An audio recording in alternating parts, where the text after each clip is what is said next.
May 18th, 2025 is the 45th anniversary of the eruption of Mount St. Helens. The Mount St. Helens eruption in 1980 was the largest and most devastating eruption that the United States has ever seen. Ash plume went all the way into the stratosphere, spread across eastern Washington and all the way out as far as Montana. PNSN Steve Malone, who still works with us today, was actually the seismologist on the spot back in 1980 when all of this took place. Well, for me, this whole sequence started 2 months earlier, back in March of 1980, when the first earthquake took place. Got our attention. We only had one seismograph station down there at the time, an old-fashioned analog station we on paper.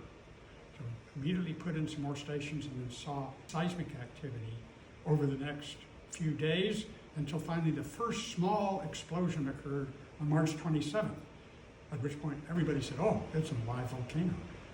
Well, the following 2 months was very busy trying to figure out what was going to go on. Is it going to erupt big? Is it going to just sort of fizzle out or what? We were hoping that if a big eruption were coming, we would see some precursor. Unfortunately, there wasn't anything. It's true that Mount St. Helens didn't have an immediate, just minutes or hours kind of precursor, but there had been ample signs of something really going on with the volcano. A lot of that was the seismological work done here at UW by Steve and all of his colleagues who were busy, deploying those instruments and analyzing the data in the really the pre-computer, pre-internet kind of days. On the morning of May 18th, it was a lovely day. I was sitting at home having breakfast, and I got a phone call. He said, oh, there's a big earthquake still going on now, and it's going on already many minutes. So I jumped on my bicycle and was biking into the lab, and probably the air wave from that eruption passed over Seattle. By the time I'd gotten to the lab, there were telephone reports that a monstrous eruption was underway.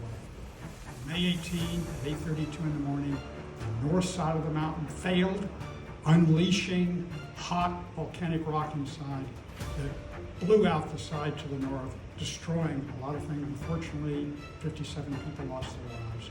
And that's May 18 eruption that everybody. Mount St. Helens is certainly the most recent of the Cascade volcanoes to erupt, but it's also the most likely one to erupt again in the future. They're all potentially active volcanoes, but Mount St. Helens shows us the most seismic activity and other signals of a volcano that has an active magma system somewhere deep beneath it. What we have today is, globally, we have a stethoscope on volcanoes, meaning we're always watching them, many more sophisticated tools to really understand what's happening in a volcano under unrest. But an awful lot of it started here in Washington with the Mount St. Helens 1980 eruption.